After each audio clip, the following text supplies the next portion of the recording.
If you're a mother dealing with a custody battle, you cannot assume that you're going to automatically get custody of your children simply because you're the mom. In fact, you have the possibility and the risk of losing custody if the court finds that that's what's in the best interest of your children. Now, in this video, we're going to cover 3 parts.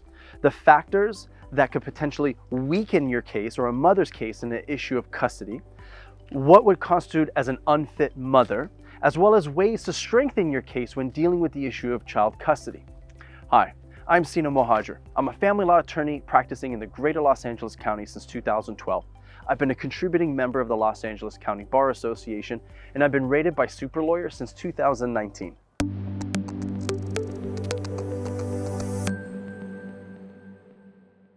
One of the biggest factors that could potentially weaken a mother's case in the issue of custody is when the mother is not promoting significant and continuous contact of the child and the other parent.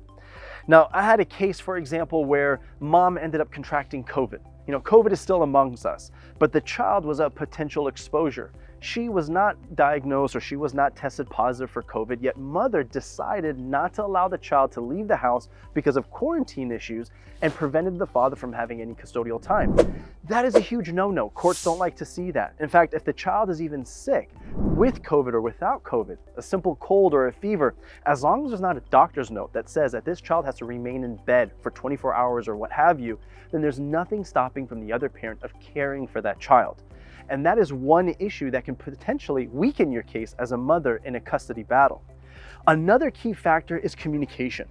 I have seen countless of times where moms just simply don't communicate. Why? Because they feel this sense of entitlement that they're the ones who gave birth. And you did.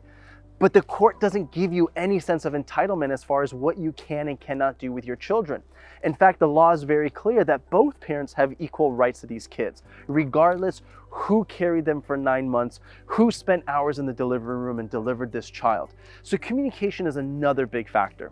By not communicating where the child is residing, not communicating as far as extracurriculars or school enrollment, medical treatment, or anything of that sort, could potentially harm your chance of maintaining or even getting primary custody. How a court finds a mother to be unfit are the same factors that the court may look at with any parent in determining if they're unfit. Factors may include having an alcohol or substance abuse addiction, whether you're a negligent parent, for example, unable to maintain your household duties as well as childcare duties. So many factors that come in where it places maybe the children's safety and their well-being at risk would constitute you as an unfit parent or specifically an unfit mother. Ways to strengthen your case when it comes to a custody battle is honestly to be the best co-parent you can possibly be.